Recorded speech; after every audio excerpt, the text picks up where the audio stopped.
exactly that I'm going to.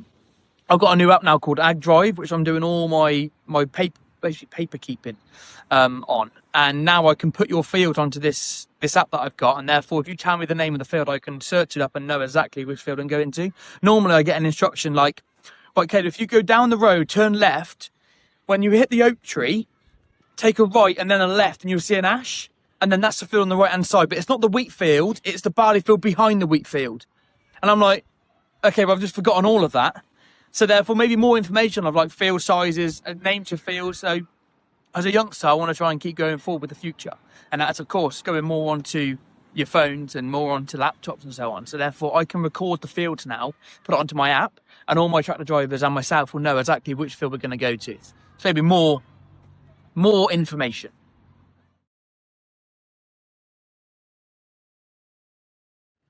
Now, I could say an answer of like, I plan it, put it in the diary, and I turn up and so on. But actually, what I do is I don't manage my time. I just wing it. And, you know, I just say yes to even stuff that I can't get to. But at the same time, I think what I realise now is that my job as a contractor is to take the stress and the pressure off the farmer. And therefore, if it's easy to say, yes, I'll be there, I'm going to be there. I might be there at 10 o'clock, I might be there at 11 o'clock. That's a contractor's way, isn't it? But I know for a damn fact that I'll always be there on that day that I say I'm going to be there. Let's have a breakdown. I can't change that thing. But I do wing it majority of the time.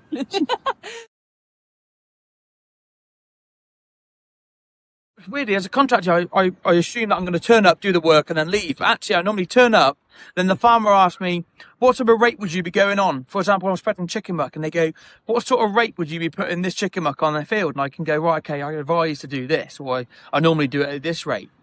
As well as then, of course, buying livestock instead of livestock. How does a farmer actually go out there and know exactly who to speak to about buying some more calves or sheep or so on? Well, you know, Sell My Livestock is the place to go, I would say. Or, for example, if farmers go, Caleb, where can I buy some fertiliser or seed from? I can normally give them a contact to speak to this person or speak to that person. As well as then selling corn. I hate selling corn. I physically hate it because I don't know if I'm selling it at the right time, if I'm selling it for the right price. But I would then say go to hectare trading, because of course that's what I do. I go there, I go on there, I market all my grain on hectare trading. This is not like an advert and like, go hectare trading. I'm just saying this is what I do and this is my day-to-day living. So I would definitely say go and visit these sites and go and actually speak to these apps, because actually, again, we're 2026 now and these apps are coming more and more into the real life of world.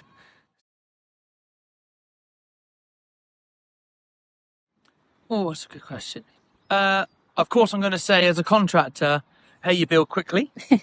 But actually, I think what it is, I think it's just talking, just doing a lot of talking to your contractor. I mean, what stresses me out the most is when a farmer rings me up last minute and goes, can you please get there tomorrow to do some muck spreading?